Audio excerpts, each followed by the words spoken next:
Hello दोस्तों, GS वाला YouTube channel में आप सभी का स्वागत है। जीएस साइंस सीरीज में आज फिजिक्स के ऊष्मीय तरंग से संबंधित प्रश्नों को हम लोग देखेंगे। आज का पहला प्रश्न है, वह तापमान जिस पर सेंटीग्रेड तथा फ़ारेनहाइट थर्मामीटर की रीडिंग एक समान होती है। वह तापमान जिस पर सेंटीग्रेड तथा फ़ारेनहाइट थर्मामीटर की रीडिंग क्या होती है, एक समान होती है। कौन सा तापमान है? इसका सही आंसर आपको हो जाएगा -40 डिग्री। ऑप्शन डी सही है। -40 डिग्री तापमान ऐसा है जिस पर सेंटीग्रेड तथा फ़ारेनहाइट की रीडिंग जो है एक समान होती है। -40 डिग्री ताप पर सेल्सियस तथा फ़ारेनहाइट थर्मामीटर समान रीडिंग देता है। -25.6 डिग्री ताप पर फ़ारेनहाइट व रोमर पैमाने का पाठ्यांक क्या होता है? समान होता है। -0 डिग्री ताप पर सेल्सियस व रोमर पैमाने का पाठ्यांक समान होता है। देखिए, ज़्यादातर प्रश्न परीक्षा में आपको यही देखने के लिए मिलेगा कि सेल्सियस तथा फ़ारेनहाइट थर्मामीटर की रीडिंग जो है किस ताप पर समान होती है, -40 डिग्री ताप पर। लेकिन चूंकि कंपटीशन का दौर है तो आपको हमेशा एक कदम आगे चलना होगा, एक कदम आगे सोचना होगा। तो ये सभी भी देखिए, ये सब बहुत इंपॉर्टेंट प्रश्न है, ये सभी पूछे जा सकते हैं। तो अगला है कि -25.6 डिग्री ताप पर जो है फ़ारेनहाइट व रोमर, फ़ारेनहाइट और रोमर, प्रश्न इस प्रकार से रहेंगे कि फ़ारेनहाइट व रोमर पैमाने का पाठ्यांक किस ताप पर जो है समान पाठ्यांक देते हैं। तो इसका हो जाएगा -25.6 डिग्री ताप पर।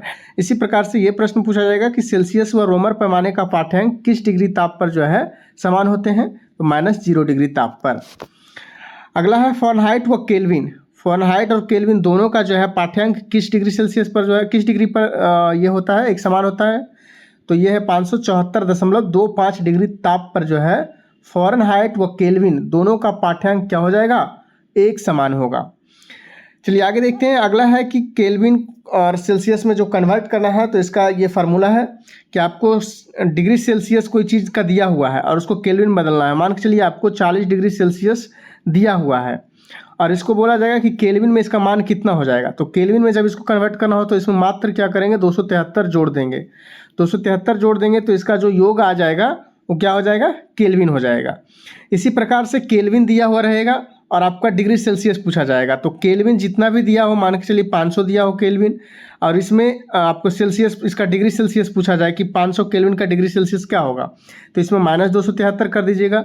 तो जो मान आ जाएगा वो क्या हो जाएगा, डिग्री सेल्सियस हो जाएगा।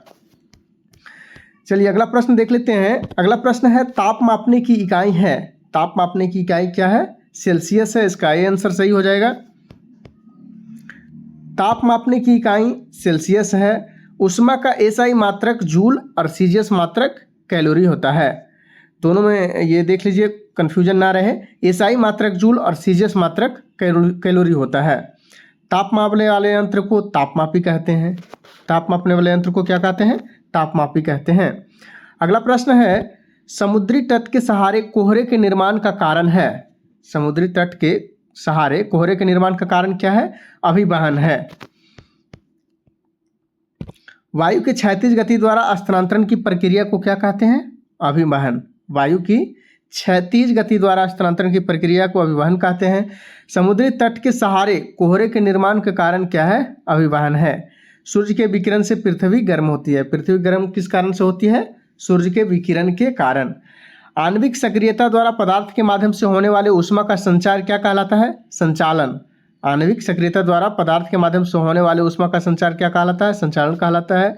किसी पदार्थ के एक भाग से दूसरे भाग की ओर उनके तत्वों के साथ ऊष्मा के संचार की क्रिया संवहन कहलाती है।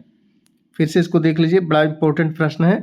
किसी पदार्थ में एक भाग से दूसरे भाग की ओर उनके तत्वों के साथ ऊष्मा के संचार की क्रिया संवहन कहलाती है। वायु जो गर्म होता है संवहन के कारण ही होता है। संवहन क्रिया केवल तरल तथा गैसीय पदार्थों में ही संभव है। संवहन क्रिया जो है ठोस पदार्थों में नहीं हो सकता है, ये केवल तरल और गैसीय पदार्थ में ही होते हैं। चलिए अगला प्रश्न है, झील के पानी की सतह बर्फ के रूप में जमने जा रही है। पेंदे के पानी इस क्षण ताप होगा। पेंदे के पानी का इस क्षण तापमान कितना होगा, तो इसका तापमान हो जाएगा 4 डिग्री सेल्सियस। जब झील के पानी के सतह यानी कि ऊपर जो है बर्फ जम रहा हो तो अंदर के पानी का तापमान क्या होगा, अंदर के पानी का तापमान जो है 4 डिग्री सेल्सियस होगा। झील के पानी की सतह बर्फ के रूप में जमने जा रही है। पेंदे के पानी का इस क्षण ताप 4 डिग्री सेल्सियस होगा। 4 डिग्री सेल्सियस से कम ताप पर पानी का आयतन क्या होता है, बढ़ता है और घनत्व घटता है। 4 डिग्री सेल्सियस से कम ताप पर पानी का आयतन क्या होता है? बढ़ता है और घनत्व घटता है। 4 डिग्री सेल्सियस पर जल का घनत्व महत्तम होता है। कहने का मतलब है 4 डिग्री सेल्सियस पर जल का घनत्व सर्वाधिक होता है। ये बराबर प्रश्न पूछे जाते हैं कि जल के किस ताप पर जो है उसका घनत्व सर्वाधिक होता है।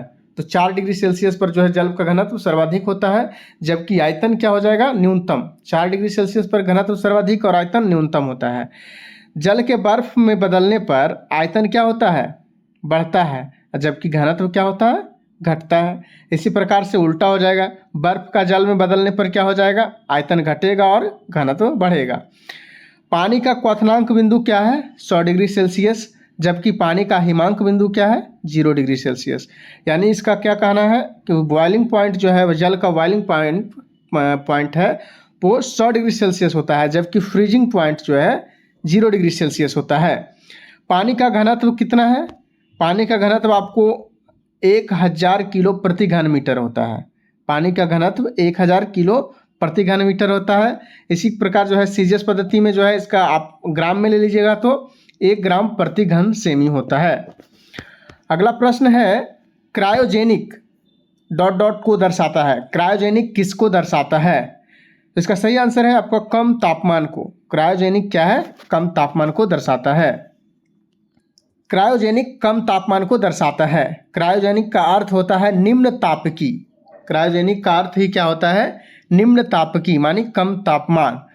निम्न तापकी विज्ञान में -150 डिग्री सेल्सियस। कितना? निम्न तापकी विज्ञान में -150 डिग्री सेल्सियस के नीचे के तापमान को क्रायोजेनिक ताप कहा जाता है। निम्न तापकी विज्ञान में -150 डिग्री सेल्सियस के नीचे के तापमान को क्रायोजेनिक ताप कहा जाता है। क्रायोजेनिक इंजन में तरल हाइड्रोजन एवं ऑक्सीजन प्रणोदक के रूप में प्रयोग किया जाता है। क्रायोजेनिक जो इंजन होता है, तो क्रायोजेनिक इंजन में तरल हाइड्रोजन एवं ऑक्सीजन का प्रयोग जो है उसके प्रणोदक के रूप में प्रयोग किया जाता है। किसके रूप में? प्रणोदक के रूप में तरल हाइड्रोजन एवं ऑक्सीजन का। अगला है थर्मोडायनामिक्स। थर्मोडायनामिक्स भौतिक विज्ञान की उष्णता यानी कि हीट से संबंधित है। किससे? थर्मोडायनामिक्स जो है भौतिक विज्ञान की उष्णता यानी हीट शाखा से संबंधित है। मतलब उष्णता शाखा जो है फिजिक्स की, उससे संबंधित है। कौन सा? थर्मोडायनामिक्स। अगला है डेल क्वेशंस। डेल क्वेशंस हवा से नमी को अवशोषित करने की प्रक्रिया है। डेल क्वेशंस हवा से नमी को अवशोषित करने की प्रक्रिया है। अगला प्रश्न देख लेते हैं। अगला प्रश्न है, एक कार की गति किस पर निर्भर नहीं करती है?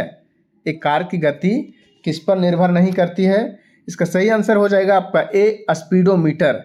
एक कार की गति स्पीडोमीटर पर निर्भर नहीं करती है। एक कार की गति स्पीडोमीटर पर निर्भर नहीं करती है। कार की गति क्या है? स्पीडोमीटर पर निर्भर नहीं करती है। स्पीडोमीटर कार एवं ट्रक आदि की गति को प्रदर्शित करता है। स्पीडोमीटर क्या करता है? कार एवं ट्रक आदि की गति को प्रदर्शित करता है। स्फेरोमीटर कार एवं ट्रक आदि के गति को वक्रता की त्रिज्या ज्ञात करने के काम आता है। स्पीडोमीटर जो है, स्फेरोमीटर कार एवं ट्रक आदि के गति को वक्रता की त्रिज्या ज्ञात करने के काम आता है। रेडियोमीटर क्या है? रेडियोमीटर विकिरण की माप करने की वक्रता त्रिज्या ज्ञात करने के काम आता है। दोनों देखिए बड़ा ये है इंपॉर्टेंट प्रश्न। स्फेरोमीटर और रेडियोमीटर। स्फेरोमीटर कार एवं ट्रक आदि की गति की वक्रता त्रिज्या ज्ञात करने का काम आता है, जबकि रेडियोमीटर विकिरण की माप करने की वक्रता त्रिज्या ज्ञात करने का काम आता है। दोनों को कहीं कॉपी में नोट कर लीजिए क्योंकि ये थोड़ा सा कठिन प्रश्न है। चलिए आगे बढ़ते हैं। अगला प्रश्न है, भोजन से प्राप्त ऊर्जा को कैसे मापा जाता है? भोजन से प्राप्त ऊर्जा को कैसे मापा जाता है? कैलोरीज से।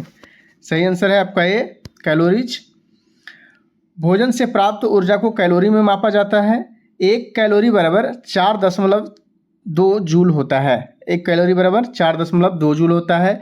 1 किलो कैलोरी ऊष्मा का मान क्या है?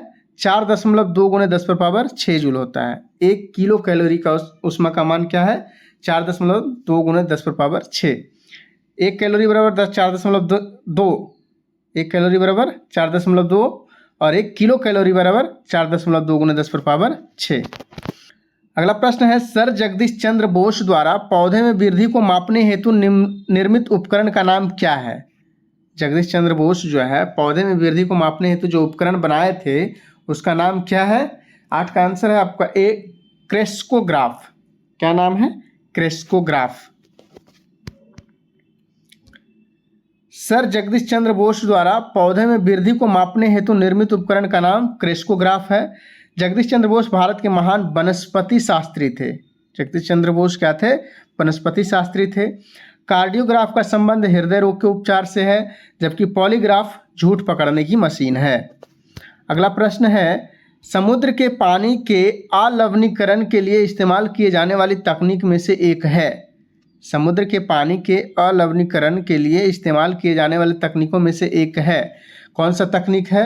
9 का आंसर है आपका बी, आसवन। आसवन तकनीक के द्वारा जो है समुद्र के पानी के अलवणीकरण के लिए इस्तेमाल किया जाता है आसवन विधि का। समुद्र के पानी के अलवणीकरण के लिए इस्तेमाल किए जाने वाली तकनीक आसवन है। आंशिक आसवन द्वारा खनिज तेल से शुद्ध डीजल, पेट्रोल, मिट्टी तेल, कोल तार आदि अलग किया जाता है। शुद्ध डीजल, पेट्रोल, मिट्टी तेल, कोल तार आदि को कैसे अलग किया जाता है? आंशिक आसवन द्वारा। आंशिक आसवन द्वारा। जब दो द्रवों के क्वथनांकों में अंतर अधिक होता है तो उसके मिश्रण को आसवन विधि से पृथक किया जाता है। कैसे? जब दो द्रव है उसके क्वथनांकों में अंतर अधिक है तो उसको मिश्रण को कैसे अलग किया जाएगा? आसवन विधि द्वारा। इसके प्रथम भाग बाष्पीकरण एवं दूसरा भाग संघनन कहलाता है। आसवन का प्रथम भाग क्या है? बाष्पीकरण एवं दूसरा भाग संघनन कहलाता है। अगला प्रश्न है, पहले पेट्रोल से चलने वाली कार इंजन किसके द्वारा बनाया गया था? पहले पेट्रोल से चलने वाली कार इंजन किसके द्वारा बनाया गया था? 10 का आंसर है आपका बी, कार्ल वेंज। किसके द्वारा? कार्ल वेंज के द्वारा बनाया गया था पहले पेट्रोल से चलने वाली कार। पहले पेट्रोल से चलने वाली कार इंजन कार्ल वेंज के द्वारा बनाया गया था। वाष्प इंजन कार, पहला जो है वाष्प इंजन कार किसने बनाया था? निकोलस कुगनाट। निकोलस कुगनाट ने जो है वाष्प इंजन बनाया था। आंतरिक दहन वाला कार इंजन, आंतरिक दहन वाला कार इंजन किसने बनाया था? Samuel brown. सैमुअल ब्राउन ने सर्वप्रथम जो है आंतरिक दहन वाला कार इंजन बनाया था। पेट्रोल कार सर्वप्रथम 1885 ईस्वी में बेंज ने बनाया था। किसने? बेंज, कार्ल बेंज ने 1885 ईस्वी में सबसे पहले पेट्रोल कार बनाया था। मोटरसाइकिल जी डैमलर ने सर्वप्रथम बनाया था। मोटरसाइकिल का आविष्कार किसने किया था? जी डैमलर ने। कार्बोरेटर का आविष्कार जी डैमलर ने। कार्बोरेटर जी डैमलर, मोटरसाइकिल जी डैमलर, आंतरिक दहन वाला कार इंजन सैमुअल ब्राउन, वाष्प इंजन वाला कार निकोलस कुगनाट और पेट्रोल से चलने वाली कार इंजन कार्ल बेंज। चलिए आज का अगला प्रश्न है, ऊष्मा विकिरणों की गति होती है। ऊष्मा विकिरणों की गति होती है। इसका सही आंसर है आपका बी, प्रकाश के बराबर। ऊष्मा विकिरणों की गति कितनी होती है? प्रकाश के बराबर होती है। ऊष्मा विकिरणों की गति प्रकाश के बराबर होती है। ऊष्मा संचरण की विधि जिसमें ऊष्मा का संचरण माध्यम के ताप को परिवर्तित किए बगैर होता है विकिरण कहलाती है। वास्तव में विकिरण में विद्युत चुम्बकीय ऊर्जा विद्युत चुम्बकीय तरंगें के रूप में किसी माध्यम से संचरित होती है। यह प्रक्रिया निर्वात में भी संभव है। वास्तव में विकिरण विद्युत चुम्बकीय ऊर्जा विद्युत चुम्बकीय तरंगे के रूप में किसी माध्यम से संचरित होती है। यह प्रक्रिया निर्वात में भी संभव है। इन विकिरणों के संचरण के लिए किसी माध्यम की आवश्यकता नहीं होती है।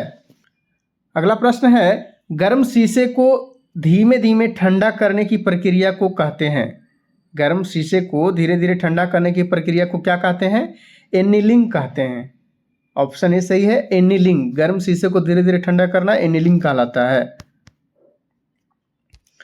गर्म शीशे को धीरे धीरे ठंडा करने की प्रक्रिया एनीलिंग कहलाती है। शीशा सबसे अधिक अस्थायी तत्व है। सबसे अधिक अस्थायी तत्व कौन सा है? शीशा है।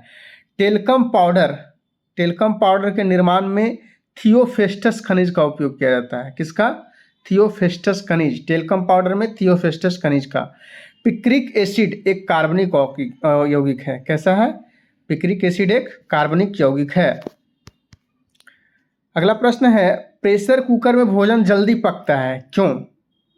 प्रेशर कुकर में भोजन जल्दी पकता है क्योंकि पानी का क्वथनांक जो है बढ़ जाता है। ऑप्शन बी सही है, पानी का क्वथनांक बढ़ जाता है इसलिए प्रेशर कुकर में जल्दी भोजन पकता है।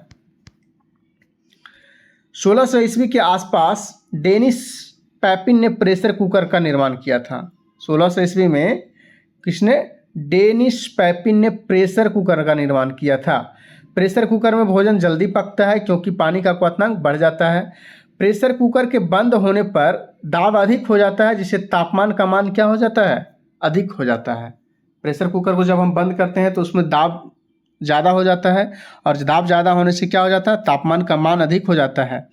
और ऊष्मा की अधिकता के कारण खाद्य पदार्थ क्या है, तेज़ी से पकने लगता है। जब ताप अधिक हो जाएगा तो खाद्य पदार्थ जल्दी पक जाएंगे। प्रेशर कुकर, सॉस पैन आदि जैसी एल्युमिनियम की वस्तुओं पर एनोडाइज, यानी जिसको कलई बोलते हैं, एनोडाइज उन्हें जंग लगने से बचाने के लिए किया जाता है। प्रेशर कुकर और सॉस पैन जैसी एल्युमिनियम की वस्तुओं पर एनोडाइज क्या किया जाता है, एनोडाइज, जिसको कलई हम लोग बोलते हैं आम बोलचाल की भाषा में, कलई किया गया है। तो कलई किस लिए किया जाता है, उन्हें जंग लगने से बचाने के लिए। नॉन स्टिक या चिकनी बर्तन के ऊपरी परत टेफ्लॉन का बना होता है। किस चीज़ का, टेफ्लॉन। नॉन स्टिक बर्तन जिसमें मसाला वगैरह नहीं चिपकता है, तेल वगैरह, तो उसके ऊपर कौन सा लगा होता है, टेफ्लॉन लगा होता है। टेफ्लॉन कार्बन टेट्राफ्लोराइड का बना होता है। टेफ्लॉन जो है किसका बना होता है, कार्बन टेट्राफ्लोराइड का। माइक्रोवेव ओवन में बोरोसिलिकेट ग्लास बर्तन का प्रयोग किया जाता है क्योंकि यह अत्यधिक गर्मी प्रतिरोधी है। माइक्रोवेव जो ओवन है उसमें किस तरह के बर्तन का प्रयोग किया जाता है, बोरोसिलिकेट ग्लास के बर्तन का, बोरोसिलिकेट ग्लास के बर्तन का। तो अब हम लोग देखेंगे जो मोस्ट इम्पोर्टेंट प्रश्न है। दोस्त, आप किसी भी परीक्षा की तैयारी कर रहे हो, इससे बहुत लाभ होगा आपको। बहुत ही इम्पोर्टेंट प्रश्न लिए गए हैं सभी, किसी भी एग्जाम के दृष्टिकोण से। तो चलिए फटाफट इसको 2-3 मिनट में हम लोग रिवीजन कर लेते हैं। सेंटीग्रेड तापमान के मापक यूनिट का नामकरण स्वीडन के वैज्ञानिक एंडरसन सेल्सियस के नाम पर हुआ है। हम लोग कहते हैं ना सेंटीग्रेड या सेल्सियस तापमान, तो सेंटीग्रेड या सेल्सियस तापमान का मापक यूनिट का नामकरण किसके नाम पर किया गया है, स्वीडन के एक वैज्ञानिक थे एंडरसन सेल्सियस, उन्हीं के नाम पे ये हुआ है। 100 डिग्री सेल्सियस की वाष्प द्वारा उत्पन्न जलन उसी ताप के पानी द्वारा उत्पन्न जलन से अधिक गंभीर होती है क्योंकि वाष्प द्वारा अधिक उष्मा दी जाती है, या फिर इसमें वाष्प में जो है क्या होती है, हिडन उष्मा होती है, यानी कि गुप्त उष्मा होती है। भाप से हाथ अधिक जलता है अपेक्षाकृत उबलते जल से, क्योंकि भाप में गुप्त उष्मा होती है। भाप में गुप्त उष्मा होती है, इसलिए जल की अपेक्षा भाप से जो है अधिक जलन महसूस होती है। कमरे में रखे रेफ्रिजरेटर का दरवाज़ा खोलकर छोड़ देने से क्या होगा। कमरे में कोई रेफ्रिजरेटर है, उसका दरवाज़ा आप अगर खुला छोड़ देते हैं तो क्या होगा, कमरे का तापमान पहले की अपेक्षा थोड़ा अधिक हो जाएगा, अर्थात कमरा थोड़ा गर्म हो जाएगा। कमरा जो है पहले की अपेक्षा थोड़ा गर्म हो जाएगा, रेफ्रिजरेटर को खोल देंगे। ये मत सोचिए कि रेफ्रिजरेटर खोलने से ठंडा हो जाएगा, वो क्या हो जाएगा, टेम्परेचर और थोड़ा सा बढ़ जाएगा पहले की अपेक्षा। वायु में आर्द्रता बढ़ने से ध्वनि के वेग पर क्या प्रभाव पड़ेगा, ध्वनि का वेग क्या हो जाता है, कम हो जाता है। वायु में जब आर्द्रता बढ़ेगा तो उसका क्या हो जाएगा, उस पर ध्वनि का प्रभाव जो है, ध्वनि का वेग कम हो जाएगा। शीत कोष्ठ में भंडारित फल अधिक समय तक चलते हैं क्योंकि श्वसन की दर घट जाती है। श्वसन की दर क्या हो जाती है, घट जाती है। शीत कोष्ठ यानी जिसको आप लोग देखे होंगे आलू प्याज वगैरह उपजा करके उसको रखा जाता है कोल्ड स्टोरेज में, तो उसमें क्या हो जाता है, श्वसन की दर घट जाती है, इसलिए उसमें जो है स्टोरेज में लंबे समय तक फल या कोई भी सब्जी जो है स्टोर होता है। अगला है, बादल आच्छादित रातें स्वच्छ आकाश वाली रातों की अपेक्षा अधिक गर्म होती है क्योंकि बादल पृथ्वी तथा हवा से उष्मा का विकिरण को क्या करते हैं, रोकते हैं। अगला है, शुष्कता दशा संदर्भित है किससे, निम्न आर्द्रता से। शुष्कता दशा मतलब कहने का मतलब शुष्क दशा, यानी कि जब मौसम शुष्क होगा तो क्या है, उसमें स्वाभाविक सी है हवा में निम्न आर्द्रता होगी। अगला है, ग्रीष्म काल में आर्द्र उष्मा का अनुभव कब होता है। गर्मी के समय में आर्द्र उष्मा का अनुभव कब होगा, जब मौसम उमस वाला होगा, मौसम उमस वाला, हम कहते हैं ना कि मौसम एकदम उमस जैसा लग रहा है, तो ग्रीष्म काल में जो है आर्द्र उष्मा का अनुभव कब होगा, जब मौसम जो है उमस वाला होगा। मिट्टी के घड़े में जल ठंडा रहता है, किसके कारण, बाष्पीकरण के कारण। मिट्टी के घड़े में जल ठंडा रहता है बाष्पीकरण के कारण। गर्म मौसम में पंखा चलने से आराम महसूस होता है क्योंकि हमारा पसीना तेजी से बाष्पीकृत होता है। गर्म मौसम में पंखा चलने से आराम महसूस होता है क्योंकि हमारा पसीना तेजी से बाष्पीकृत होता है। गर्मियों में सफ़ेद कपड़े पहनना ज़्यादा आरामदेह है क्योंकि सफ़ेद कपड़े अपने ऊपर पड़ने वाली ऊष्मा को क्या कर देता है, परावर्तित कर देता है। सफ़ेद कपड़ा आप गर्मी में पहनिएगा तो थोड़ा सा कम गर्मी लगेगा, क्यों? क्योंकि वो जो है ऊष्मा को परावर्तित कर देता है। अगला है, थर्मस बोतल में पेय पदार्थ को कुछ समय तक उसी ताप पर रखने के लिए उसकी दीवारों पर लगाई जाती है। उसकी दीवारों पर क्या लगाई जाती है, रजत परत लगाई जाती है। थर्मस बोतल जो है उसके अंदर में रजत परत लगाया जाता है, ताकि जो है कोई चीज़ हम रखें तो जिस टेम्परेचर पर रखें उसी टेम्परेचर पर रहे। अगला है, पानी में जब साधारण नमक को मिलाया जाता है तो क्या होता है? तो क्या होता है, उसका क्वथनांक बढ़ जाता है और हिमांक क्या होता है, हिमांक घट जाता है। पानी में जब साधारण नमक मिला दीजिएगा तो उसका क्वथनांक बढ़ जाएगा और हिमांक क्या हो जाएगा, घट जाएगा। आप जब बर्फ़ वगैरह आइसक्रीम खाए होंगे तो आपने नमक की मात्रा महसूस किया होगा। वो नमक क्यों मिलाया जाता है? वो नमक इसलिए मिलाया जाता है ताकि लंबे समय तक वो जो है जमा हुआ रहे। उसके गलनांक को घटाने के लिए उसमें नमक की मात्रा मिलाया जाता है। अगला प्रश्न है, कमरे को ठंडा किया जा सकता है। कमरे को ठंडा किया जा सकता है कैसे? संपीड़ित गैस को छोड़कर। कमरे में संपीड़ित गैस छोड़ देंगे तो क्या है, कमरा ठंडा हो जाएगा। डेजर्ट कूलर द्वारा शीतलन आधारित है। डेजर्ट कूलर द्वारा शीतलन किस पर आधारित है? बाष्पन शीतलन पर। डेजर्ट कूलर बाष्पन शीतलन पर। इसी स्लाइड के साथ ये वीडियो आज समाप्त होगी। अगर वीडियो पसंद आ रही हो, हमारी मेहनत पसंद आ रही हो तो वीडियो को लाइक करें, चैनल सब्सक्राइब करें और दोस्तों के साथ शेयर करें। आप किसी भी एग्जाम की तैयारी कर रहे हो, यहाँ आपको बेस्ट कंटेंट मिलने वाला है, इसमें नो डाउट। आप चैनल को सब्सक्राइब करें और पूर्व के सभी वीडियो को देखें तो आपको अंदाज़ा हो जाएगा कि इसमें सारे कंटेंट जो है आपका एग्जाम के दृष्टिकोण से लिए गए हैं और बहुत ही महत्वपूर्ण कंटेंट है। चलिए अगला देख लेते हैं। अगला है, तेज हवा वाली रात्रि में ओस नहीं बनती है क्योंकि। तेज हवा वाली रात्रि में ओस नहीं बनती है क्योंकि बाष्पीकरण की दर तेज हो जाती है। बाष्पीकरण की दर तेज हो जाती है तो ओस नहीं बन पाती है। अगला है, एक स्वस्थ मनुष्य के शरीर का ताप होता है। एक स्वस्थ मनुष्य के शरीर का ताप कितना होता है? 37 डिग्री सेल्सियस। सेल्सियस में जाएंगे तो 37 डिग्री सेल्सियस, केल्विन में 310 डिग्री केल्विन, 310 केल्विन और फ़ारेनहाइट में 98.4 डिग्री फ़ारेनहाइट है। तीनों पैमाने में याद कर लीजिए। कौन पूछ दे, कोई नहीं जानता है, तो तीनों पैमाने में आप याद रखें। सेल्सियस में 37 डिग्री सेल्सियस, केल्विन में 310 और फ़ारेनहाइट में 98.4 डिग्री फ़ारेनहाइट। अगला प्रश्न है, ठंडे देशों में पारे के स्थान पर एल्कोहल को तापमापी द्रव्य के रूप में वरीयता दी जाती है। ठंडे देशों में, अपने यहाँ क्या है, पारे को दिया जाता है, लेकिन जब ठंडा देश जाएंगे अपना थर्मामीटर में पारा भरा होता है, लेकिन ठंडे प्रदेशों में क्या कह रहा है कि पारे के स्थान पे एल्कोहल को तापमापी द्रव्य के रूप में वरीयता दी जाती है। क्यों? क्योंकि एल्कोहल का द्रव्यांक जो है निम्नतर होता है। क्यों दिया जाता है? एल्कोहल का द्रव्यांक निम्नतर होता है, इसलिए। अगला है, स्वचालित इंजनों हेतु हिमरोधी के तौर पर प्रयुक्त होता है। स्वचालित इंजनों हेतु हिमरोधी के तौर पर प्रयुक्त होता है ethylene glycol. Ethylene glycol. Thermostat का प्रयोजन है। थर्मोस्टेट का प्रयोजन है तापमान को स्थिर रखना। थर्मोस्टेट का प्रयोजन क्या है? तापमान को स्थिर रखना। रेफ्रिजरेटर में खाद्य पदार्थ ताज़ा रखने हेतु सुरक्षित तापमान है। रेफ्रिजरेटर में खाद्य पदार्थ को सुरक्षित रखने हेतु कितना तापमान होता है? 4 डिग्री सेल्सियस। सर्वप्रथम थर्मामीटर का आविष्कार किसने किया? गैलीलियो ने। डिजिटल थर्मामीटर का निर्माण सर्वप्रथम किसने किया था? मूलर, मार्टिन एवं चैंडलर ने। डिजिटल थर्मामीटर का सर्वप्रथम आविष्कार किसने किया था? मूलर, मार्टिन एवं चैंडलर ने।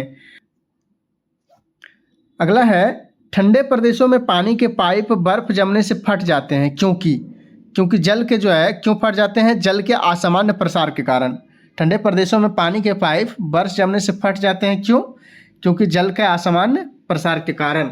जल का जो है असामान्य प्रसार होता है, इसी कारण जो वहाँ पानी के पाइप फट जाते हैं। तो चलिए आज का वीडियो यहीं समाप्त करते हैं। मिलते हैं नेक्स्ट वीडियो में। जय हिंद, जय भारत।